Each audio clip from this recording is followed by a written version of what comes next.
ನಮಸ್ಕಾರಗಳು ಶ್ರೀನಿವಾಸ್.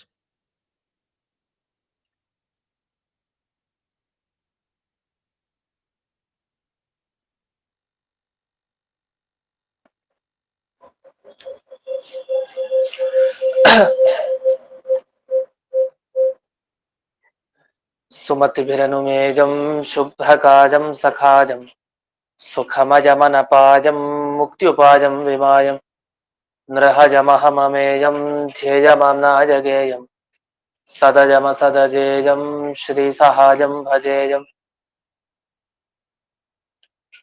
ತಪಸ್ವಾಧ್ಯಾಯ ಶುಶ್ರೂಷಾ ಕೃಷ್ಣಪೂಜಾರತಂ ಮುನಿಂ ವಿಶ್ವೇಶಮಿಷ್ಟದಂ ವಂದೇ ಪರಿವ್ರಾಟ್ ಚಕ್ರವರ್ತಿನಂ ಶ್ರೀಗುರುಭ್ಯೋ ನಮಃ. ಹರಿಃ ಓಂ. ಶ್ರಿಯಃ ಪತ್ಯೇ ನಿತ್ಯಾ ಗಣಿತ ಗುಣಮಾಣಿಕ್ಯ ವಿಶದ ಪ್ರಭಾ ಜಾಲೋಲ್ಲಾಸೋಪಹತ ಸಕಲಾವತ್ಯ ತಮಸೆ ಜಗಜ್ಜನ್ಮಸ್ಥೇಮ ಪ್ರಳಯ ರಚನಾಶೀಲ ವಪುಷೆ ನಮೋ ಶೇಷಾಂನಾಯ ಸ್ಮೃತಿ ಹೃದಯ ದೀಪ್ತಾಯ ಹರದೆ ಯೇನ ಪ್ರಾದುರಭಾವಿ ಭೂಮಿ ವರಜೆ ಯಸ್ತಾರಿಗೋ ಸಂತತಿ ಪ್ರಾಬೋಧಿಶ್ರುತಿ ಪಂಕಜಂ ಕರುಣಯಾ ಪ್ರಾಕಾಶಿತತ್ವಂ ಪರಂ ಭಾಂತಂ ಧ್ವಂ ಸಮನಾಜಿ ಸಾಧು ನಿಕರಶ್ಚಾಕಾರಿ ಸನ್ಮಾರ್ಗಗಃ ತೇನಂ ವ್ಯಾಸದಿವಾಕರೇಣ ಸತತಂ ಮಾತ್ಯಾಜಿ ಮೇ ಮಾನಸಂ ವ್ಯಾಪ್ತಿರ್ಯಸ್ಯ ನಿಜೇ ನಿಜೇ ನಮಃ ಸಪಕ್ಷೇ ಸಪಕ್ಷೇ ಸ್ಥಿತಿಃ ವ್ಯಾವೃತ್ತಿಶ್ಚ ವಿಪಕ್ಷತೋಥ ವಿಷಜೆ ಸಕ್ತಿರ್ನ ವೈ ಬಾಧಿತೆ ನೈವಾಸ್ತಿ ಪ್ರತಿಪಕ್ಷಯುಕ್ತಿರತುಲಂ ಶುದ್ಧಂ ಪ್ರಮಾಣಂ ಸಮೇ ಭೂಯಾತ್ ತತ್ತ್ವವಿನಿರ್ಣಯಾಯ ಭಗವಾನ್ ಆನಂದತೀರ್ಥೋ ಮುನಿಃ ಭವತಿ ಯದನುಭಾವಾತ್ಯೇಡಮೂಕೋऽಪಿ ವಾಗ್ಮಿ ಜಡಮತಿರಪಿ ಜಂತುರ್ಜಾಯತೆ ಪ್ರಾಜ್ಞಮೌನಿಃ ಸಕಲವಚನಚೇತೋ ದೇವತಾ ಭಾರತೀ ಸಾ ಮಮ ವಚಸಿ ನಿಧತ್ತಾಂ ಸನ್ನಿಧಿಂ ಮಾನಸೇ ಚ ರಮಾ ನಿವಾಸೋಚಿತವಾಸ ಭೂಮಿಃ ಸನ್ಯಾಯ ರತ್ನಾವಲಿ ಜನ್ಮಭೂಮಿಃ ವೈರಾಗ್ಯ ಭಾಗ್ಯೋ ಮಮ ಪದ್ಮನಾಭತೀರ್ಥಾಮೃತಾಬ್ಧಿರ್ಭವತಾದ್ವಿಭೂತ್ಯೈ ಪದವಾಕ್ಯ ಪ್ರಮಾಣಜ್ಞಾನ್ ಪ್ರತಿವಾದಿ ಮದಚ್ಛಿದಃ ಶ್ರೀಮದಕ್ಷೋಭ್ಯತೀರ್ಥಾಖ್ಯಾನುಪತಿಷ್ಠೆ ಗುರೂನ್ ಮಮ ಶ್ರೀಮದಾನಂದತೀರ್ಥಾರ್ಯ ಸನ್ಮನಸ್ಸರಸಿ ಭುವಿ ಅನುವ್ಯಾಖ್ಯಾನದಲಿನೆ ಚಂಚರೀಕತಿ ಮೇ ಮನಃ ನ ಶಬ್ದಾಬ್ಧೌ ಗಾಢಾಃ ನ ಚ ನಿಗಮ ಚರ್ಚಾಸು ಚತುರಾಃ ನ ಚ ನ್ಯಾಯೇ ಪ್ರೌಢಾಃ ನ ಚ ವಿದಿತ ವೇದ್ಯ ಅಪಿ ವಯಂ ಪರಂ ಶ್ರೀಮತ್ಪೂರ್ಣ ಪ್ರಮತಿ ಗುರು ಕಾರುಣ್ಯ ಸರಣಿಂ ಪ್ರಪನ್ನಾಮಾದ್ಯಾಸ್ಮಃ ಕಿಮಪಿ ಚ ವದಂತೋಪಿ ಮಹತಾಂ. ಓಂ ನಾರಾಯಣಂ ನಿಖಿಲ ಪೂರ್ಣ ಗುಣೈಕದೇಹಂ ನಿರ್ದೋಷಮಾಪ್ಯತಮಮಪ್ಯಖಿಲೈಃ ಸುವಾಕ್ಯೈಃ ಅಸ್ಯೋದ್ಭವಾದಿದಮಶೇಷ ವಿಶೇಷತೋಪಿ ವಂದ್ಯಂ ಸದಾ ಪ್ರಿಯತಮಂ ಮಮ ಸನ್ನಮಾಮಿ. ಕುಪಿತಾ ಹಿ ಫಣಚ್ಛಾಯಾ ಸಮೀಕೃತ್ಯ ಪರಂ ಸುಖಂ ಸೇವಂತೆ ಯತ್ಪದಂ ಧೀರಾಸ್ತಂ ಭಜೆ ವಲ್ಲಭಂ ಶ್ರಿಯಃ.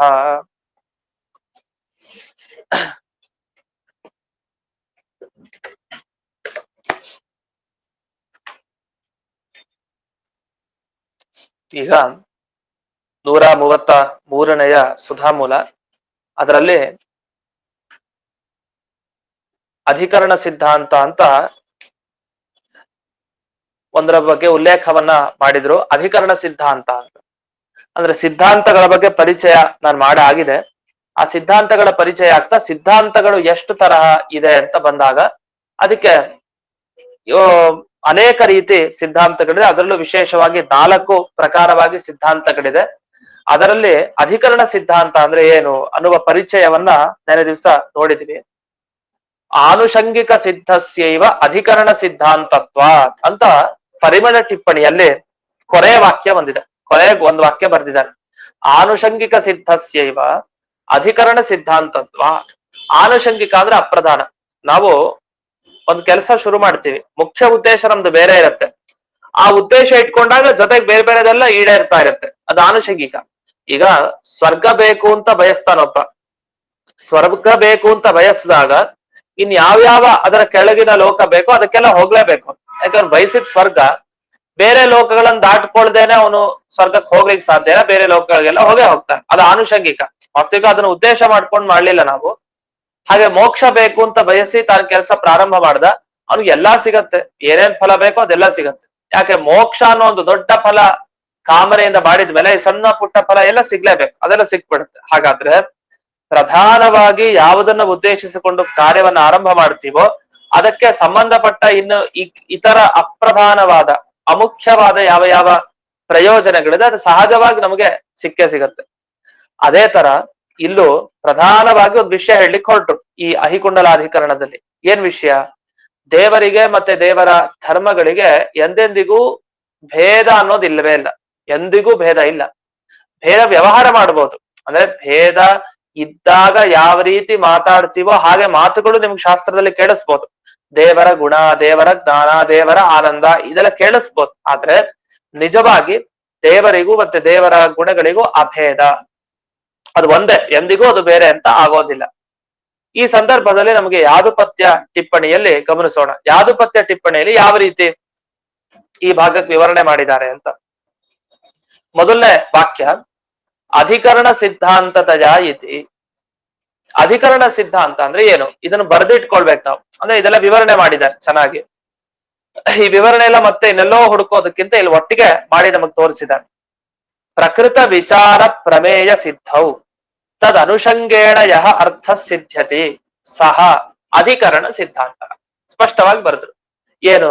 ಈಗ ಪ್ರಕೃತ ಒಂದು ವಿಚಾರ ಮಾಡ್ತಾ ಇದೀವಿ. ಯಾವ ವಿಚಾರ ಮಾಡ್ತಾ ಇದೀವಿ? ದೇವರಿಗೂ ದೇವರ ಗುಣಗಳಿಗೂ ಭೇದನ, ಅಭೇದನ, ಭೇದ ಅಭೇದನ, ಇದೊಂದು ವಿಚಾರ ಮಾಡ್ತಾ ಇದ್ವಿ. ಆಗ ತದ್ ಅನುಷಂಗೇಣ ಯಹ ಅರ್ಥ, ಅದಕ್ಕೆ ಸಂಬಂಧಪಟ್ಟ ಹಾಗೆ ಇನ್ನೊಂದು ಅರ್ಥ ನಮಗೆ ಹೊಳೆಯತ್ತೆ, ಅದು ಸಿದ್ಧ ಆಗ್ಬಿಡತ್ತಲ್ಲಿ. ಅಂಥದ್ದನ್ನ ಅಧಿಕರಣ ಸಿದ್ಧಾಂತ ಅಂತ ಕರಿತೀವಿ. ಅದಕ್ಕೊಂದು ಶ್ಲೋಕ ಪ್ರಮಾಣವನ್ನು ಕೊಡ್ತಾರೆ. ಅದ್ ಹೇಗೆ ಅಂದ್ರೆ, ಅನುಮೇಯಸ್ಯ ಸಿದ್ಧಾರ್ಥೋ ಯೋನುಷಂಗೇಣ ಸಿದ್ಧ್ಯತಿ ಸಸ್ಯಾತ್ ಆಧಾರ ಸಿದ್ಧಾಂತ ಜಗತ್ಕರ್ತ ಯಥೇಶ್ವರ ಅಂತ ಹೇಳ್ತಾರೆ ಒಂದು ಶ್ಲೋಕ. ಇದ್ರ ಅಭಿಪ್ರಾಯ ಇಷ್ಟೇ, ದೇವರಿದ್ದಾನೆ ಅಂತ ಸಾಧನೆ ಮಾಡ್ಲಿಕ್ಕೆ ಒಬ್ಬ ಹೊರಟ. ದೇವರಿದ್ದಾನೆ ಅಂತ ಯಾವಾಗ ಸಾಧನೆ ಮಾಡ್ಲಿಕ್ಕೆ ಹೊರಟ, ಆ ಸಂದರ್ಭದಲ್ಲಿ ದೇವರಲ್ಲಿದ್ದ ಎಲ್ಲಾ ಗುಣಗಳು ಸಿದ್ಧ ಆಯ್ತು. ಯಾವ ಗುಣ? ಅವನು ಎಲ್ಲಾ ತಿಳ್ಕೊಂಡಿರ್ಬೇಕು, ಎಲ್ಲಾ ತಿಳ್ಕೊಂಡಿದ್ದಾನ, ಅವನು ಒಪ್ನೇ ಆಗಿದ್ದಾನೆ ದೇವರು, ಹಾಗೆ ಎಲ್ಲಾ ಶಕ್ತಿ ಅವನಲ್ಲಿದೆ, ಇದೆಲ್ಲ ಗೊತ್ತಾಗ್ಬಿಡುತ್ತಂತೆ. ಯಾವಾಗ ಅಂದ್ರೆ ಅವನು ಜಗತ್ತಿಗೆ ಸೃಷ್ಟಿಕರ್ತ ಅಂತ ಸಾಧನೆ ಮಾಡ್ಲಿಕ್ಕೆ ಹೊರಟ. ಅಂದ್ರೆ ಇಡೀ ಜಗತ್ತನ್ನ ಯಾರಪ್ಪ ಸೃಷ್ಟಿ ಮಾಡಿದ್ದು? ದೇವರೇ ಸೃಷ್ಟಿ ಮಾಡಿದ್ದು. ಹಾಗಾದ್ರೆ ಇಡೀ ಜಗತ್ತನ್ನ ಯಾರು ಸೃಷ್ಟಿ ಮಾಡಿದ್ದು ಅಂದ್ರೆ ದೇವರು ಸೃಷ್ಟಿ ಮಾಡಿದ. ಹಾಗಾದ್ರೆ ಇಡೀ ಜಗತ್ತನ್ನ ಸೃಷ್ಟಿ ಮಾಡೋದು ಉದ್ದೇಶ ಅಲ್ಲಿ. ಯಾರನ್ನ ಹೇಳ್ಬೇಕು? ದೇವರೇ ಮಾಡ್ತಾ ಇರೋದು ಸೃಷ್ಟಿನ ಅಂತ ಅವ್ನಿಗೆ ಹೇಳೋ ಉದ್ದೇಶ ಇದೆ ಮನಸ್ಸಿಗೆ. ಅವನು ಶುರು ಮಾಡ್ದ, ಇಡೀ ಜಗತ್ತನ್ನ ನೋಡು, ಸೃಷ್ಟಿ ಮಾಡಿದವನೊಬ್ಬ ಇದ್ದಾನೆ, ಅವ್ನು ಯಾರು ಗೊತ್ತಾ? ನೀವೆಲ್ಲ ಸೃಷ್ಟಿ ಮಾಡ್ಲಿಕ್ಕೆ ಸಾಧ್ಯನಾ? ಇಲ್ಲ. ಆದ್ರಿಂದ ಒಬ್ಬ ಅತೀಂದ್ರಿಯನಾದ, ನಮಗಿಂತ ವಿಲಕ್ಷಣನಾದ ಒಬ್ಬ ವ್ಯಕ್ತಿ ಇದ್ದಾನೆ, ಅವನೇ ದೇವರು, ಅವನು ಸೃಷ್ಟಿ ಮಾಡಿದ ಅಂತ ಇದನ್ನ ನೇರವಾಗಿ ಸಭೆಯಲ್ಲಿ ಒಬ್ಬ ಸಮರ್ಥನೆ ಮಾಡ್ದ. ಈಗ ಹೇಳ್ದ. ಇದು ಹೇಳಿದ ಕೂಡಲೇ ಅರ್ಥಾತ್ ಏನೇನ್ ಗೊತ್ತಾಯ್ತು ಅಂದ್ರೆ, ಅದು ಇಡೀ ಜಗತ್ತನ್ನ ದೇವರು ಸೃಷ್ಟಿ ಮಾಡ್ತಾನೆ ಅಂದ್ರೆ ಆ ದೇವರಲ್ಲಿ ಎಷ್ಟು ಶಕ್ತಿ ಇರಬೇಡ, ಎಷ್ಟು ಜ್ಞಾನ ಇರಬೇಡ, ಎಲ್ಲವೂ ಇದ್ದೇ ಇರುತ್ತೆ. ಅದು ಆನುಷಂಗಿಕ, ಅದನ್ನ ಬಾಯ್ಬಿಟ್ಟು ಹೇಳ್ಬೇಕಾಗಿಲ್ಲ. ದೇವರಲ್ಲಿ ಪೂರ್ಣ ಶಕ್ತಿ ಇದೆ, ದೇವರಲ್ಲಿ ಪೂರ್ಣ ಜ್ಞಾನ ಇದೆ, ಬಾಯ್ಬಿಟ್ಟೇನಂತ ಹೇಳೋ ಅವಶ್ಯಕತೆ ಇಲ್ಲ. ಯಾಕೆಂದ್ರೆ ಇಡೀ ಜಗತ್ತನ್ನು ಸೃಷ್ಟಿ ಮಾಡ್ತಾರೆ ಅಂದ್ರೆ ಅವೆಲ್ಲ ಇದ್ದೇ ಇರುತ್ತೆ ಅಂತ ಅರ್ಥ. ಹಾಗಾದ್ರೆ ಪ್ರಧಾನ ಒಂದು ಉದ್ದೇಶ ಇಟ್ಕೊಂಡು ಹೊರಟ್ರೆ ಅದಕ್ಕೆ ಸಂಬಂಧಪಟ್ಟ ಬೇರೆ ಅರ್ಥಗಳೆಲ್ಲ ಸಹಜವಾಗಿ ಅದು ಇದ್ದೇ ಇರುತ್ತೆ, ಸಿದ್ಧ ಆಗಿರುತ್ತೆ. ಅದನ್ನ ಇಲ್ಲೇ ಹೇಳ್ತಾ ಇದ್ದಾರೆ. ಅದಕ್ಕೆ ಅಧಿಕರಣ ಸಿದ್ಧಾಂತ ಅಂತಾನು ಕರೀತಾರೆ, ಆಧಾರ ಸಿದ್ಧಾಂತ ಅಂತಾನು ಕರೀತಾರೆ. ಆಧಾರ ಅಂದ್ರೆ ನಾವೆಲ್ಲ ಏನ್ ಅನ್ಕೊಳ್ತೀವಿ? ನಮಗೆ ಚಾಪೆ ಆಧಾರ, ನೆಲ ಆಧಾರ, ನಮ್ಮ ಮನೆ ನಮಗ ಆಧಾರ. ಅಧಿಕರಣ ಸಿದ್ಧಾಂತ ಅಂದ್ರೆ ಹಾಗೆ ಅನ್ಕೊಳ್ತೀವಿ. ಅದು ಅಧಿಕರಣ ಆಧಾರ ಅನ್ನೋದು ಇಲ್ಲಿ ಈ ಅರ್ಥದಲ್ಲೆಲ್ಲ ಬಳಸಿಲ್ಲ, ಸ್ವಲ್ಪ ಬೇರೆ ಅರ್ಥ ಇಲ್ಲಿ ಹೇಳಿತ್ತು. ಇನ್ನು ಇದಾದ್ಮೇಲೆ ಇಲ್ಲಿ ವಿವರಣೆ ಮಾಡ್ತಾ ಕೊನೆಗೆ ಬರೋಣ. ವಸ್ತುತಸ್ತು ಅಂತ ಒಂದು ಮಾತನ್ನ ಹೇಳಿದ್ದಾರೆ ಯಾದುಪತ್ಯದಲ್ಲಿ, ಅದಕ್ಕೆ ಬರೋಣ. ಮಧ್ಯದಲ್ಲಿ ನಮಗೆ ಬೇರೆ ಬೇರೆ ವಿಷಯಗಳು ಇವೆಲ್ಲ ನಮಗೆ ಸ್ವಲ್ಪ ಈ ತರ್ಕದ ಪರಿಚಯ ಇದ್ದಾಗ ಇನ್ನು ಚೆನ್ನಾಗಿ ನಮಗೆ ಬರುತ್ತೆ. ಅದು ಮುಂದೆನೂ ಕೂಡ ಬರುತ್ತೆ ಮುಂದಿನ ಭಾಗಗಳಲ್ಲಿ, ಆವಾಗ ನೋಡೋಣ. ಇನ್ನು ಮುಂದೆ ವಸ್ತುತಸ್ತು ಅಂತ ಒಂದು ಮಾತನ್ನ ಪ್ರಾರಂಭ ಮಾಡಿದ್ದಾರೆ. ಈ ವಸ್ತುತಸ್ತು ಅನ್ನೋದಕ್ಕೆ ಏನರ್ಥ ಅಂದ್ರೆ, ಹಿಂದೆ ಒಂದು ಅನುಮಾನ ಬಂದಿತ್ತು. ಏನಂತ? ಯದಿ ಅಧೋದೇಶೆ ನದೀಪೂರಂ ತತ್ ಊರ್ಧ್ವದೇಶೆ ವೃಷ್ಟಿ. ಅಂದ್ರೆ ಕೆಳಗಿನ ಈ ನದಿ ಪ್ರದೇಶ ತುಂಬ ಹೋಗಿದೆ ನೀರು ಅಂತಂದ್ರೆ ಚೆನ್ನಾಗಿ ಮಳೆ ಬಂದಿದೆ ಅಂತ ಅರ್ಥ, ಮೇಲೆ ನೀರಿತ್ತು ಅಂತ ಅರ್ಥ. ಇಲ್ಲೆಲ್ಲ ಗಮನಿಸಿದ್ರೆ ಧರ್ಮಿಣೋಹ ಸವಿಶೇಷಾಭೇದ, ಅಂದ್ರೆ ಧರ್ಮಿ ಇವುಗಳಿಗೆಲ್ಲ ಸವಿಶೇಷಾಭೇದ ಅಂತ ಒಪ್ಪಿದ್ದಾರೆ. ಸವಿಶೇಷಾಭೇದ ಅಂದ್ರೆ ಈ ಎರಡೂ ವಸ್ತುಗಳು ಒಂದೇ ಅಂತ ಒಪ್ತೀವಿ, ಆದ್ರೆ ಒಂದೇ ಅಂತಂದ್ರೆ ಬೇರೆ ಬೇರೆ ಅಂತ ಯಾಕೆ ಕರಿತಾ ಇದ್ದೀರಿ ಅಂದ್ರೆ ಅದು ವಿಶೇಷ ಅನ್ನೋ ಒಂದು ಪದಾರ್ಥ ಇದೆ, ಅದಕ್ಕೋಸ್ಕರ ಕರೆದಿದ್ದೀವಿ ಅಂತ. ಹೀಗೆ ಬೇರೆ ಬೇರೆ ಅಲ್ಲ, ವಸ್ತುತಃ ಎರಡು ಒಂದೇ. ಒಂದೇ ಆದ್ರೂ ಬೇರೆ ಬೇರೆ ಅನ್ನೋ ತರ ವ್ಯವಹಾರ ಮಾಡ್ತೀವಿ. ಉದಾಹರಣೆಗೆ ಸೂರ್ಯ ಮತ್ತೆ ಅವನ ಪ್ರಭೆ ಇದೆ, ಸೂರ್ಯ ಬೇರೆ ಅಲ್ಲ, ಅವನ ಪ್ರಭೆ ಬೇರೆ ಅಲ್ಲ. ಆದ್ರೂ ಕೂಡ ನಾವೇನ್ ಮಾಡ್ತೀವಿ, ಸೂರ್ಯ ಅವನ ಪ್ರಭೆ ಬೇರೆ ಅಲ್ಲದೆ ಹೋದ್ರು ಕೂಡ ಸೂರ್ಯನ ಪ್ರಭೆ ಅಂತ ಹೇಳ್ತಾ ಇರ್ತೀವಿ. ಸೂರ್ಯನೇ ಪ್ರಭೆ ಅಂತ ಹೇಳಲ್ಲ, ಅಥವಾ ಪ್ರಭೆನೇ ಸೂರ್ಯ ಅಂತ ಹೇಳಲ್ಲ, ಸೂರ್ಯನ ಪ್ರಭೆ ಅಂತ ಹೇಳ್ತೀವಿ. ಹಾಗಾದ್ರೆ ವಸ್ತುತಃ ಎರಡು ಒಂದೇ ಆದ್ರೂ ಬೇರೆ ಬೇರೆ ಅನ್ನೋ ತರ ಮಾತಾಡ್ತೀವಿ. ಈ ರೀತಿ ವ್ಯವಹಾರ ಮಾಡೋದಕ್ಕೆ ಒಂದು ಕಾರಣ ಬೇಕೇನು, ಆಯಾ ವಸ್ತುಗಳ ಒಂದು ವಿಶೇಷತೆ, ಅದು ತಾನು ಒಂದೇ ಆಗಿದ್ರು ಕೂಡ ತಾನು ಬೇರೆ ಬೇರೆ ಅನ್ನೋ ರೀತಿಯಲ್ಲಿ ಮಾತನಾಡುವಂತೆ ನಮಗೆ ಪ್ರಚೋದಿಸುತ್ತೆ. ಆ ರೀತಿ ಅಂದ್ರೆ ಉದಾಹರಣೆಗೆ ನೀರಿನ ಅಲೆಗಳು, ಮತ್ತೆ ನೀರಿನ ಸುಳಿ, ನೀರಿನ ನೊರೆಗಳು. ಈ ನೊರೆ ಬೇರೆಲ್ಲ, ನೀರ್ ಬೇರೆಲ್ಲ, ಎಲ್ಲ ಒಂದೇನೆ. ಆದ್ರೂ ಬೇರೆ ಬೇರೆ ಅಂತ ನಾವು ಯಾಕೆ ಹೇಳ್ತೀವಿ ಅಂದ್ರೆ ಆ ವಸ್ತುವಿನ ಸಹಜ ಶಕ್ತಿ ಹಾಗೆ ಮಾಡುತ್ತದು. ಒಂದೇ ಆಗಿದ್ರು ಕೂಡ ತಾನು ಬೇರೆ ಬೇರೆ ಅನ್ನೋ ರೀತಿ ಮಾತನಾಡಿಸುವಂತೆ ಅದು ಪ್ರಚೋದನೆ ಮಾಡುತ್ತೆ. ಅಂದ್ರೆ ನಾವು ಮಾಡ್ತೀವಿ ಅಂತ ಅರ್ಥ, ಆ ರೀತಿ ವ್ಯವಹಾರ. ಈ ಭಾಗಕ್ಕೆ ಬರ್ತಾ ಇವ್ರು ಹೇಳೋದು, ಅಧೋ ದೇಶೆ ನದೀಪೂರ ತದೂರ್ಧ್ವ ದೇಶೆ ವೃಷ್ಟಿರಿತ್ಯಾದೌ ಇವ ಅತ್ರಾಪಿ ಅಂತ. ಅಂದ್ರೆ ಹೇಗೆ ವ್ಯಾಪ್ತಿ ಹೇಳಿದ್ಯೋ, ವ್ಯಾಪ್ತಿ ಯಾವ ರೀತಿ ವ್ಯಾಪ್ತಿ ಇದೆ ಅಂದ್ರೆ, ಯಾವ ಯಾವ ಸಂದರ್ಭದಲ್ಲಿ ಕೆಳಗಡೆ ನದಿಯು ತುಂಬಿದೆಯೋ ಆಯಾಯ ಸಂದರ್ಭಗಳಲ್ಲೆಲ್ಲ ಊರ್ಧ್ವ ದೇಶದಲ್ಲಿ ಏನಿದೆ, ವೃಷ್ಟಿ ಇದೆ ಅಂದ್ರೆ ಮಳೆಯಾಗಿತ್ತು ಮೇಲಿಂದ ಅಂತ ಅರ್ಥ. ಅದೇ ರೀತಿ ವ್ಯಾಪ್ತಿ ಇಲ್ಲೂ ಇದೆಯಂತೆ. ಒಂದು ವೇಳೆ ಧರ್ಮ ಧರ್ಮಿ ಎರಡಕ್ಕೂ ಅಭೇದ ಹೇಳಿದ್ರೆ ಆ ಸಂದರ್ಭದಲ್ಲೆಲ್ಲ ನಾವು ಅನ್ವಿತಾಭಿಧಾನವಾದವನ್ನ ಒಪ್ಪಬೇಕು. ಅಂದ್ರೆ ಸುಲಭವಾಗಿ ನೋಡೋಣ, ಈಗ ಯಾವಾಗ ಯಾವಾಗ ದೇವರಿಗೂ ದೇವರ ಧರ್ಮಕ್ಕೂ ಅಭೇದ ಎರಡು ಒಂದೇ ಅಂತ ನೀವು ಹೇಳಿಕ್ ಹೊರಟ್ರು, ಆಗ ನಮ್ಮ ಸಿದ್ಧಾಂತ ಏನಿದೆ, ಪ್ರತಿಯೊಂದು ಶಬ್ದಗಳು ಕೇವಲ ತನ್ನ ಅರ್ಥವನ್ನಷ್ಟೇ ಹೇಳೋದಿಲ್ಲ, ಹೊರತು ಇನ್ನೊಂದು ಅರ್ಥದ ಸಂಬಂಧವನ್ನು ಪಡೆದೇ ಅದ ಅರ್ಥವನ್ನ ಹೇಳೋದು. ಈಗ ರಾಮ ಅಂತ ನಮ್ಗೆ ಯಾರೋ ಹೇಳಿದ್ರೆ ದಶರಥನ ಮಗನಾದ ರಾಮ ಅಂತಾನೆ ನೆನಪಾಗೋದು ನಮ್ಗೆ, ಸುಮ್ನೆ ರಾಮ ಅಂತ ನಮ್ಗೆ ನೆನಪಾಗಲ್ಲ. ಅಥವಾ ನಿಮ್ಮ ಯಾರದಾರೊಬ್ರ ಹೆಸರು ಹೇಳಿದ್ರು ಕೂಡ ಏನೋ ಒಂದು ಗುಣ ತೋರೋಂತಹದ್ದೇ ಆಗತ್ತಲ್ಲಿ. ಈಗ ಯಾರೋ ಒಬ್ಬ ಶಿಷ್ಯ ಇದ್ದ, ಅವನ ಹೆಸರು ಕೃಷ್ಣ ಅಂತ, ಒಬ್ಬ ಶಿಷ್ಯನ ಹೆಸರು ಕೃಷ್ಣ ಅಂದ ಕೂಡಲೇ ಅದೇ ನನ್ನ ಶಿಷ್ಯ ಕೃಷ್ಣ ಹಂಗೆ ನೆನಪಾಗತ್ತೆ ಹೊರತು ಅಲ್ಲಿ ಬರೀ ಕೃಷ್ಣ ಅನ್ನೋ ಶಬ್ದಕ್ಕೆ ಬರೀ ಕೃಷ್ಣ ಅಂತ ಅಷ್ಟೇ ಅರ್ಥವನ್ನ ಅವ್ನು ತಿಳ್ಕೊಳಲ್ಲ. ಹಾಗಾದ್ರೆ ಏನಾಯ್ತು, ಒಂದು ಶಬ್ದಕ್ಕೆ ಕೇವಲ ಅಷ್ಟೇ ಅರ್ಥವನ್ನ ನಾವು ತಗೊಳ್ಳೋದಲ್ಲ, ಕಿಂತು ಎಷ್ಟು ಬೇಕೋ ಅಷ್ಟು ಅರ್ಥವನ್ನು ಅಧಿಕವಾಗಿ ಹೆಚ್ಚಾಗಿ ತಗೊಳ್ತೀವಿ. ಅದೇ ತರ ಈ ರೀತಿ ಈ ಯಾದುಪತ್ಯದಲ್ಲಿ ಬಂದ ಈ ವಿಷಯಗಳನ್ನು ನಾವು ಗಮನಿಸ್ಬೇಕು. ಇಷ್ಟಾಗಿ ಮುಂದಕ್ಕೆ ಹೋಗೋಣ. ಮುಂದೆ 134ನೆಯ ಸುಧಾಮೂಲ. ಅದ್ರ ಮುಂಚೆ ಇಲ್ಲಿ ಸುಧಾದಲ್ಲಿ ಒಂದು 3 ಲೈನ್ ಅರ್ಥ ಹೇಳ್ಬೇಕಾಯ್ತು, ಅದನ್ನ ಹೇಳಿ ಮುಂದಕ್ಕೆ ಹೋಗೋಣ. ಇಲ್ಲಿ ಅಧಿಕರಣ ಸಿದ್ಧಾಂತ ಅಂದ್ರೆ ಏನು ಅಂತ ಇಲ್ಲಿವರೆಗೆ ನಮಗ್ ಗೊತ್ತಾಯ್ತು. ಇಲ್ಲಿ ಪ್ರಶ್ನೆ ಎಷ್ಟು ಬಂದಿತ್ತು, ಜಯತೀರ್ಥರು ಮಾಡಿಕೊಂಡ ಪ್ರಶ್ನೆ ಎಷ್ಟು, ಈ ವಿಚಾರವನ್ನ ಈ ಅಧಿಕರಣದಲ್ಲಿ ಯಾಕೆ ಹೇಳ್ತೀರಿ? ಈಗ ಯಾವ ವಿಚಾರನ, ಒಂದು ಶಬ್ದ ಕೇವಲ ತನ್ನ ಅರ್ಥವನ್ನಷ್ಟೇ ಹೇಳೋದಿಲ್ಲ, ಕಿಂತು ಇನ್ನೊಂದು ಅರ್ಥದ ಸಂಬಂಧ ಪಡೆದಿರುವಂತ ಅರ್ಥವನ್ನೇ ಹೇಳೋದು ಅಂತ ಹೀಗೆಲ್ಲ ಬಂತು. ಈ ರೀತಿ ಈ ವಿಷಯವನ್ನೇನು ಹೇಳ್ತಾ ಇದ್ದೀರಿ, ಈ ವಿಷಯ ಮೊದಲೇ ಬಂದಿದೆ ಅಂತ ಈಗಾಗ್ಲೇ. ಎಲ್ಲಿ ಬಂದಿದೆ? ಮೊದಲನೇ ಬ್ರಹ್ಮಸೂತ್ರ ಏನಿದೆ, ಅಥಾತೋ ಬ್ರಹ್ಮ ಜಿಜ್ಞಾಸ ಅನ್ನೋ ಬ್ರಹ್ಮ ಜಿಜ್ಞಾಸಾಧಿಕರಣ ಏನಿದೆ, ಅಲ್ಲೇ ಈ ವಿಷಯಗಳೆಲ್ಲ ಬಂದಾಗಿದೆ ಅಂತ. ಅಲ್ಲಿ ಬಂದಿದೆ ಅಂದ್ಮೇಲೆ ಯಾಕೆ ಹೇಳ್ತಾ ಇದ್ದೀರಿ? ಅಲ್ಲಿ ವೇದವ್ಯಾಸರ ಹೇಳ್ಕೊಟ್ರ ನಮಗೆ ಈ ಶಬ್ದಕ್ಕೆ ಈ ಅರ್ಥ, ಇಷ್ಟೇ ಅರ್ಥ ತಗೊಳ್ಬೇಕು, ಇಷ್ಟ ಅರ್ಥ ಅಲ್ಲ ಅಂತೆಲ್ಲ ಎಲ್ಲಿ ಹೇಳಿದ್ದಾರೆ ಅಂದ್ರೆ, ಅಲ್ಲಿ ಓಂ ಅಥ ಅತಃ ಅಂದ್ರೆ ಎರಡನೇ ಅತಃ ಅಂತಿದ್ಯಲ್ಲ, ಮೊದಲನೇ ಅಥ ಆಮೇಲೆ ಅತಃ ಅಂತ ಹೇಳಿದ್ದಾರೆ. ಅತಃ ಬ್ರಹ್ಮ ಜಿಜ್ಞಾಸ, ಆದ್ರಿಂದ ಬ್ರಹ್ಮನ ವಿಚಾರ ಮಾಡಿ ಅಂತ ಹೇಳಿದ್ದಾರೆ. ಆ ಅತಃ ಅನ್ನೋ ಶಬ್ದ ಒಂದು ಕೇಳಿದ ಕೂಡಲೇ ಇದು ಅರ್ಥ ಆಗಿದೆಯಂತೆ, ಇಷ್ಟ ಅರ್ಥವನ್ನ ವೇದವ್ಯಾಸರು ಅದಕ್ಕೆ ಸೂಚನೆ ಮಾಡ್ತಾ ಇದ್ದಾರಂತೆ. ನಮ್ಗದ್ ಹೇಗೆ ಸೂಚನೆ ಮಾಡ್ತಾ ಇದ್ದಾರೆ ಅತಃ ಅನ್ನೋದ್ರಿಂದ ಅನ್ನೋದು ನಮ್ಗೆ ಮೊದಲನೇ ಸೂತ್ರದ ಅರ್ಥ, ಅದರ ವಿವರಣೆ ಅದೆಲ್ಲ ಮಾಡಿದಾಗ ಗೊತ್ತಾಗತ್ತೆ. ಅಂತೂ ಪ್ರಸ್ತುತ ಅತಃ ಶಬ್ದ ಏನ್ ಬಳಸಿದ್ದಾರೆ ವೇದವ್ಯಾಸರು, ಅದರಿಂದ ಗೊತ್ತಾಯ್ತು ಈ ವಿಷಯ ಎಲ್ಲ ಅಂತ. ಅದ್ ಹೇಗ್ ಗೊತ್ತಾಯ್ತು ಅಂತಂದ್ರೆ ಸ್ವಲ್ಪ ಸಂಕ್ಷಿಪ್ತವಾಗಿ ಹೇಳ್ಬಿಡ್ತೀನಿ. ಅತಃ ಬ್ರಹ್ಮ ಜಿಜ್ಞಾಸ ಅಂತ ಹೇಳಿದ್ದಾರೆ. ಅದಕ್ಕೇನರ್ಥ, ಮೊದಲನೇ ಸೂತ್ರ ಇಷ್ಟ ಹೇಳಿದೆ, ದೇವ್ರ ಬಗ್ಗೆ ವಿಚಾರ ಮಾಡ್ತಾ ಇರಿ ಅಂತ ಮೊದಲನೇ ಸೂತ್ರ ಇದೆ. ದೇವ್ರ ಬಗ್ಗೆ ವಿಚಾರ ಮಾಡೋದು ಅಂದ್ರೆ ಏನರ್ಥ, ದೇವರ ಬಗ್ಗೆ ಮನನ ಮಾಡ್ತಾ ಇರೋದು ಅಂತ ಅರ್ಥ. ವಿಚಾರ ಮಾಡೋದು ಅಂದ್ರೆ ಮನನ ಮಾಡೋದು ಅಂತ ಅರ್ಥ. ಮನನ ಅಂದ್ರೆ ಏನರ್ಥ, ಯಾವಾಗಲೂ ದೇವರ ಬಗ್ಗೆ ಅವನು ಸಕಲ ಗುಣ ಪರಿಪೂರ್ಣ, ಅದ್ರಲ್ಲಿ ಯಾವುದೇ ದೋಷಕ್ಕೆ ಅವಕಾಶ ಇಲ್ಲ, ಯಾಕೆಂದ್ರೆ ಹೀಗೆ ಹಾಗೆ ಅಂತ ಯಾವಾಗ್ಲೂ ಏನೋ ಒಂದು ಕಾರಣ ಚಿಂತನೆ, ಯುಕ್ತಿ ಚಿಂತನೆ. ಅವನಲ್ಲಿ ಬೇರೆಯವರೆಲ್ಲ ದೋಷ ಹೇಳ್ತಾರೆ, ಅವನಲ್ಲಿ ದೋಷ ಇಲ್ಲ, ಅವ್ನ್ ಯಾವಾಗಲೂ ಈ ಗುಣ ಇದೆ ಆ ಗುಣ ಇದೆ, ಅವ್ನ್ ಪಕ್ಷಪಾತ ಮಾಡಲ್ಲ, ಹಾಗೆ ಹೀಗೆ ದೇವ್ರ ಬಗ್ಗೆ ಸದಾ ಚಿಂತನೆ ಮಾಡ್ತಾ ಇರುತ್ತೆ. ಇದು ಮನನ. ಈ ಮನನವನ್ನ ಮಾಡಿ ಅಂತ ನಮಗೆ ವೇದವ್ಯಾಸರು ಆಜ್ಞೆ ಮಾಡಿದ್ದಾರೆ ಮೊದಲನೇ ಸೂತ್ರದಲ್ಲಿ. ಇದೆಲ್ಲ ತುಂಬಾ ಗಂಭೀರವಾದ ಶಬ್ದಗಳು. ಅಲ್ಲಿ ವಿಚಾರ ಅಂತ ಹೇಳಿದ್ದಾರೆ. ಜಿಜ್ಞಾಸ ಅಂದ್ರೆ ವಿಚಾರ ಮಾಡ್ಬೇಕು. ವಿಚಾರ ಅಂದ್ರೆ ನಾನೇನ್ ಹೇಳ್ದೆ, ಮನನ ಅಂತ ಹೇಳ್ದೆ. ಅದೆಲ್ಲ ಒಂದೊಂದು ಪದಗಳಿಗೂ ಕೂಡ ಬಹಳ ಅರ್ಥ ಇದೆ. ಯಾಕಂದ್ರೆ ಅಷ್ಟು ಸಾರ ಅದನ್ನ ಹೇಳ್ತಾ ಇರೋದು.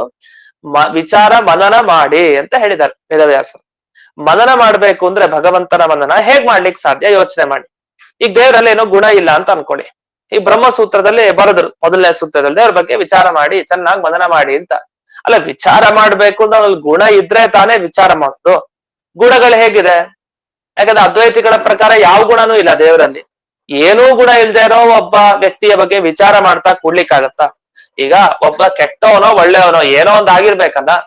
ಒಳ್ಳೆಯವನು ಅಂದ್ರೆ ಇವ್ನು ಒಳ್ಳೆಯವನು ಆ ವಿಚಾರ ಮಾಡಿ, ಯಾಕೆ ಒಳ್ಳೆತನ ಇದೆ ಅವನಲ್ಲಿ, ಇವನೇನ್ ಕೆಲಸ ಮಾಡಿದಾನೆ, ಸರಿ. ಅವ್ನು ಕೆಟ್ಟವನು, ಏನೇನ್ ಕೆಟ್ಟ ಕೆಲಸ ಮಾಡಿದಾನೆ, ಏನಾರು ಒಂದು ಗುಣಗಳಿತ್ತು ಅಂತ ಆದ್ರೆ ಮಾತ್ರ ಆಗ ಅಲ್ಲಿ ವಿಚಾರ ಮಾಡ್ಲಿಕ್ಕೆ ಪ್ರಾರಂಭ ಮಾಡ್ತೀವಿ. ಇಲ್ಲ ಅವ್ನು ಕೆಟ್ಟವನು ಅಲ್ಲ, ಈ ಕಡೆ ಒಳ್ಳೆಯವನು ಅಲ್ಲ, ಏನ್ ಗುಣನೂ ಇವನಲ್ಲಿ ಇಲ್ಲ, ಆದ್ರೂ ವಿಚಾರ ಮಾಡ್ತೀವಿ. ಏನಕ್ಕಂತ ವಿಚಾರ ಮಾಡ್ತೀವಿ? ಅಲ್ಲಿ ಏನು ಇಲ್ವಲ್ಲ, ಕೆಟ್ಟದ್ದು ಇಲ್ಲ ಒಳ್ಳೇದು ಇಲ್ಲ ಅಂದ್ಮೇಲೆ ಮತ್ ವಿಚಾರ ಮಾಡ್ಲಿಕ್ಕೆ ಏನಿದೆ? ಹಾಗಾದ್ರೆ ಯಾವುದೇ ಒಂದು ಪದಾರ್ಥದ ಬಗ್ಗೆ ವಿಚಾರ ನಾವು ಮಾಡ್ಬೇಕು ಅಂತ ಆದ್ರೆ ಅಲ್ಲಿ ಗುಣಗಳಿರ್ಬೇಕು. ಕೆಟ್ಟದ್ದೋ ಒಳ್ಳೇದೋ ಏನೊಂದು ಗುಣ ಇರ್ಬೇಕು. ನಿಮ್ಮ ಬ್ರಹ್ಮದಲ್ಲಿ ಏನೂ ಇಲ್ಲ, ನಿರ್ಗುಣ. ಹಾಗೆ ಬ್ರಹ್ಮಸೂತ್ರದಲ್ಲಿ ವೇದವ್ಯಾಸರು ನೋಡಿ ದೇವರಲ್ಲಿ ಏನೂ ಇಲ್ಲ, ನೀವು ವಿಚಾರ ಮಾಡ್ತಾ ಕೊಡ್ರಿ ಅಂತ ಹೇಳಲಿಕ್ಕೆ ಸಾಧ್ಯನಾ? ಇಲ್ಲ. ಅತಃ ಬ್ರಹ್ಮ ಜಿಜ್ಞಾಸ ಅಂತ ಹೇಳಿದ್ದಾರೆ. ಅತಃ ಈ ಕಾರಣದಿಂದ ದೇವರ ಬಗ್ಗೆ ವಿಚಾರ ಮಾಡಿ. ಯಾವ ಕಾರಣದಿಂದ? ಎಲ್ಲಾ ಗುಣಗಳು ದೇವರಲ್ಲಿದೆ. ಎಲ್ಲಾ ಗುಣಗಳು ದೇವರಲ್ಲಿದೆ ನಿಮ್ಗೆ ಹೆಂಗ್ ಗೊತ್ತಾಯ್ತು? ಹೇಗ್ ಗೊತ್ತಾಯ್ತು ಅಂದ್ರೆ ಪ್ರತಿ ಶಬ್ದಗಳು ಕೂಡ ದೇವರಲ್ಲಿ ಗುಣಗಳನ್ನ ಹೇಳ್ತಾ ಇದೆ. ಬ್ರಹ್ಮ ಅನ್ನೋ ಶಬ್ದ ತಗೊಳ್ಳಿ, ಬ್ರಹ್ಮ ಅನ್ನೋ ಶಬ್ದ ಒಂದು ಸಾಕು. ನೋಡಿ ನೆನಪಿಸ್ಕೊಳ್ಳಿ, ಬ್ರಹ್ಮ ಜಿಜ್ಞಾಸನಲ್ಲಿ ಬ್ರಹ್ಮ ಶಬ್ದ ಬಳಸಿದ್ರಲ್ಲ ವೇದವ್ಯಾಸರು, ಇದು ವೇದದಲ್ಲಿ ಬರುವಂತಹ ಅಪರೂಪದ ಶಬ್ದ. ಎಲ್ಲಿ? ಸತ್ಯಂ ಜ್ಞಾನಮನಂತಂ ಬ್ರಹ್ಮ ಅಂತ ಬ್ರಹ್ಮ ಶಬ್ದ ಬಂತು. ಅದರ ಬಗ್ಗೆನೇ ಈಗೆಲ್ಲ ವಿಚಾರ ಮಾಡ್ತಾ ಇದೀವಿ. ಆ ಬ್ರಹ್ಮ ಶಬ್ದವನ್ನ ಅಲ್ಲಿ ವೇದವ್ಯಾಸರು ಬಳಸಿದ್ದಾರೆ. ಅದಕ್ಕೇನರ್ಥ? ಈಗಾಗಲೇ ನಾವು ತಿಳಿಸಿದ್ರು. ಬ್ರಹ್ಮ ಅನ್ನೋ ಶಬ್ದನೇ ಏನ್ ಹೇಳ್ತಾ ಇದೆ? ಸತ್ಯ ಅನ್ನೋ ಗುಣವನ್ನ ಹೊಂದಿರೋ ಬ್ರಹ್ಮ, ಪರಿಪೂರ್ಣವಾದ ಜ್ಞಾನವನ್ನ ಪಡೆದ ಬ್ರಹ್ಮ, ನಾಶ ಇಲ್ಲದೆ ಇರೋ ಬ್ರಹ್ಮ. ಹೀಗೆ ಒಂದು ಬ್ರಹ್ಮ ಶಬ್ದಕ್ಕೆ ಅಷ್ಟು ಅರ್ಥ ಸಿಗ್ತಾ ಇದೆ ಎಲ್ಲವೂ. ಅದನ್ನ ಅತಃ ಅಂದ್ರೆ ಎಲ್ಲಾ ಶಬ್ದಗಳು ಕೇವಲ ತನ್ನ ಅರ್ಥವನ್ನಷ್ಟೇ ಹೇಳೋದಿಲ್ಲ, ಕಿಂತು ಅನೇಕ ಗುಣಗಳನ್ನ ಪಡೆದ ಅರ್ಥವನ್ನ ಹೇಳ್ತಾ ಇರೋದ್ರಿಂದ ಬ್ರಹ್ಮನ ವಿಚಾರ ಮಾಡಿ. ಯಾಕೆ? ಬ್ರಹ್ಮದಲ್ಲಿ ಗುಣಗಳೆಲ್ಲ ಬಂತು. ಯಾಕೆ? ಪ್ರತಿಯೊಂದು ಶಬ್ದಗಳು ದೇವರಲ್ಲಿ ಗುಣವನ್ನೇ ಹೇಳಲಿಕ್ಕೆ ಅಂತ ಹೊರಟಿರೋದು. ಹಾಗಾಗಿ ಎಲ್ಲಾ ಗುಣ, ಸಕಲ ಸದ್ಗುಣಗಳಿಂದ ಕೂಡಿದ ಆ ಪರಮಾತ್ಮನನ್ನ ವಿಚಾರ ಮಾಡಿ, ಅದ್ರ ಬಗ್ಗೆ ಯಾವಾಗಲೂ ಚಿಂತನೆ ಮಾಡ್ತಾ ಇರಿ ಅಂತ. ಇಷ್ಟು ಬ್ರಹ್ಮಸೂತ್ರದ ಮೊದಲನೇ ಅರ್ಥ, ಮೊದಲನೇ ಈ ವಿಭಾಗ. ಅಂದ್ರೆ ಈ ರೀತಿ ವಿಷಯವನ್ನ ವಿಭಾಗ ಮಾಡ್ಕೊಳ್ಳೋದು. ಅದ್ರ ನಮ್ಗೇನ್ ಗೊತ್ತಾಯ್ತು? ಮೊದಲನೇ ಸೂತ್ರದಲ್ಲೇ ಈ ವಿಷಯ ಬಂದಾಗಿದೆ. ಆದ್ರಿಂದ ಇಲ್ಲಿ ಯಾಕೆ ಹೇಳ್ತಾ ಇದ್ದೀರಿ ಅಂತ ಈಗ ಓದೋಣ. ಎರಡನೇದೇನು? ಸುಧಾ 133ನೇ ಸುಧಾಮೂಲ. ಉಚ್ಯತೆ ಅತಃಶಬ್ದೇನ ಹಿ ಅನ್ವಯ ಬೋಧೆ ಅಸ್ತಿ ಉಪಾಯ ಇತ್ಯೇತಾವನ್ಮಾತ್ರಂ ಪ್ರತೀಯತೆ ನ ಪುನಃ ಪದಾನ್ಯೇವ ನ ಪದಾಭಿಹಿತ ಅರ್ಥಾದೀನೀತಿ ವಿಶೇಷಃ. ತತ್ರ ವ್ಯಾಖ್ಯಾತಾರಂ ಪ್ರತಿ ಕುತೋಯಂ ಸೂತ್ರಕೃತೋಭಿಪ್ರಾಯ ಇತಿ ಭವತ್ಯೇವ ಪರಿಚೋದನಾ ತತ್ಸಮಾಧಾನಾಯ ಚ ಅಧಿಕರಣ ಸಿದ್ಧಾಂತ ವರ್ಣನಂ ಉಪಪನ್ನಮೇವ. ಅದಕ್ಕೆ ಉತ್ತರ ಕೊಡ್ತಾರೆ, ಇಲ್ಲ ಸರಿ ಇದೆ, ನೀವು ಅಥಾತೋ ಬ್ರಹ್ಮ ಜಿಜ್ಞಾಸ ಅಂತ ಹೇಳಿದಾಗ ಇಷ್ಟೆಲ್ಲ ಅರ್ಥ ಗೊತ್ತಾಗಲ್ಲ ಅಂತೇನು ಹೇಳ್ತಾ ಇಲ್ಲ. ಆದ್ರೆ ಅತಃ ಬ್ರಹ್ಮ ಜಿಜ್ಞಾಸ ಅಂತ ಕೇಳಿದ ಕೂಡಲೇ ಗೊತ್ತಾಗತ್ತೆ ಯಾರಿಗಾದ್ರು ಏನಿದು ಚಿಕ್ಕ ಶಬ್ದ ಬಳಸಿದ್ದಾರೆ. ನಾವೆಲ್ಲ ಸಾಮಾನ್ಯವಾಗಿ ಸರಳವಾಗಿ ಓದ್ಕೊಂಡ್ಬಿಡ್ತೀವಿ. ಯಾವ್ದಾದ್ರು ಬ್ರಹ್ಮಸೂತ್ರಗಳಿಗೆ ಅರ್ಥ ಇರುವಂತ ಪುಸ್ತಕ ನೋಡ್ತೀವಿ. ಏನ್ ಅರ್ಥ ಇರುತ್ತೆ? ಅಥ ಅನಂತರ, ಅತಃ ಮೋಕ್ಷ ಎಂಬ ಪ್ರಯೋಜನ ಇರೋದರಿಂದ ಬ್ರಹ್ಮ ಜಿಜ್ಞಾಸ ಬ್ರಹ್ಮ ವಿಚಾರ ಕರ್ತವ್ಯ ಮಾಡಲ್ಪಡಬೇಕು. ಇಷ್ಟು ಮುಕ್ತಾಯ ಮಾಡಿ ನಾವು ಮುಂದಕ್ಕೆ ಹೋಗ್ಬಿಡ್ತೀವಿ. ಆದ್ರೆ ಒಂದು ಸೂತ್ರಕ್ಕೆ, ಬ್ರಹ್ಮಸೂತ್ರದ ಒಂದೊಂದು ಶಬ್ದಗಳಿಗೆ ಅರ್ಥ ಹೇಳ್ಬೇಕು ಅಂದ್ರೆ ಬಹಳ ಕಷ್ಟ. ಯಾಕೆ ಕಷ್ಟ ಅಂದ್ರೆ ಒಂದು ಶಬ್ದ ನಾವು ಒಂದ್ಸಲಿ ಬಳಸ್ತೀವಿ ಅಂದ್ರೆ ಅದು ದೋಷ ಬರ್ಬಾರ್ದಲ್ಲ, ತಪ್ಪಾಗ್ಬಾರ್ದಲ್ಲ, ಅಷ್ಟು ಅಭಿಪ್ರಾಯವನ್ನ ಒಳಗೊಂಡಿರ್ಬೇಕು. ಈಗ ಅತಃ ಬ್ರಹ್ಮ ಜಿಜ್ಞಾಸ ಅಂತ ಕೇಳಿದ ವ್ಯಕ್ತಿಗೆ ಏನ್ ಅರ್ಥ ಆಗ್ಬೋದು? ಬ್ರಹ್ಮ ಜಿಜ್ಞಾಸ ಅಂದ್ರೆ ಬ್ರಹ್ಮನ ಜಿಜ್ಞಾಸ ವಿಚಾರ ಮಾಡ್ಬೇಕು. ಯಾಕೆ? ಅತಃ ಆದ್ದರಿಂದ, ಅಷ್ಟೇ ಗೊತ್ತಾಯ್ತು. ಸಾಮಾನ್ಯವಾಗಿ ಏನೋ ಒಂದು ಅರ್ಥ ಆಯ್ತಷ್ಟೇ ಹೊರತು ವಿಶೇಷವಾಗಿ ಯಾವ ಕಾರಣ ಅಂತ ವೇದವ್ಯಾಸರು ಬಾಯ್ಬಿಟ್ಟು ಹೇಳಲಿಲ್ಲ. ಅವರೆಲ್ಲ ಗೋಪ್ಯವಾಗಿ ರಹಸ್ಯವಾಗಿ ಅರ್ಥವನ್ನ ಒಂದೊಂದು ಶಬ್ದದ ಒಳಗಡೆ ಇಟ್ಟಿದ್ದಾರೆ. ಆ ಶಬ್ದಗಳ ಒಳಗಿರುವಂತ ಅರ್ಥ ತೆಗಿಬೇಕಲ್ಲ, ಅದ್ ನೀವು ತೆಗೆದಿದ್ದು ವ್ಯಾಖ್ಯಾನ ಮಾಡೋರು ಬರ್ದಿದ್ದಷ್ಟೇ ಹೊರತು ವೇದವ್ಯಾಸರೇನು ಬರಲಿಲ್ಲ. ಹಾಗಾದ್ರೆ ವೇದವ್ಯಾಸರು ತಮ್ಮ ಅಭಿಪ್ರಾಯವನ್ನ ತುಂಬಾ ಗಂಭೀರವಾಗಿ ಅತಃ ಅಂತ ಅಷ್ಟೇ ಹೇಳಿ ನಿಲ್ಲಿಸ್ಬಿಟ್ರು. ಹಾಗಾಗಿ ಅದರ ಅಭಿಪ್ರಾಯ ಏನು ಅಂತ ಬಿಡಿಸ್ಬೇಕಲ್ಲ, ಆ ಬಿಡಿಸ್ಲಿಕ್ಕೋಸ್ಕರ ನಾವಿಲ್ಲಿ ಬಿಡಿಸಿದೀವಿ ಈ ಅಧಿಕರಣಕ್ಕೆ ಬಂದಾಗ. ಅದನ್ನ ವಸ್ತುತಃ ಮೊದಲನೇ ಸೂತ್ರ ಓದಿದ ವ್ಯಕ್ತಿಗೆ ಅವೆಲ್ಲ ಗೊತ್ತಾಗಲ್ಲ, ಈಗ ಓದಿದ ಮೇಲೆ ಗೊತ್ತಾಗತ್ತೆ. ಅದಕ್ಕೋಸ್ಕರ ಇಲ್ಲಿ ನಾವು ಹೇಳಿದ್ದು ವ್ಯಾಖ್ಯಾನ ಮಾಡಿದ್ದು ಅಂತ ಇಷ್ಟು ಉತ್ತರ ಬಂತು ಸದ್ಯಕ್ಕೆ. ಇನ್ನು ಮುಂದೇನೋ ಇದರ ಮೇಲೆ ಪ್ರಶ್ನೆ ಉತ್ತರಗಳು ಇದೆ, ಅದೇನು ಅಂತ ಮತ್ತೆ ನಾಳೆ ದಿವಸ ನೋಡೋಣ ಅಂತ ಹೇಳ್ತಾ ಇಂದಿನ ಪಾಠವನ್ನ ಅಸ್ಮದ್ ಗುರುವಂತರ್ಗತ ವ್ಯಾಸತೀರ್ಥ ಗುರುವಂತರ್ಗತ ಭಾರತೀಯ ರಮಣ ಮುಖ್ಯ ಪ್ರಾಣಾಂತರ್ಗತ ಶ್ರೀಮನ್ಮೂಲ ಗೋಪಾಲಕೃಷ್ಣನಿಗೆ ಅರ್ಪಣೆ ಮಾಡ್ತೀನಿ. ಶ್ರೀಕೃಷ್ಣ ಅರ್ಪಣೆ. ನಮಸ್ಕಾರ ಆಚಾರ್ಯ. ನಮಸ್ಕಾರ ಆಚಾರ್ಯ. ನಮಸ್ಕಾರ ಆಚಾರ್ಯ. ನಮಸ್ಕಾರ ಗುರುಗಳೇ.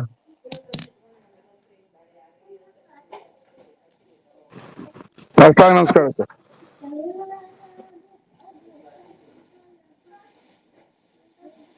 ನಮಸ್ಕಾರ ಆಚಾರ್ಯ.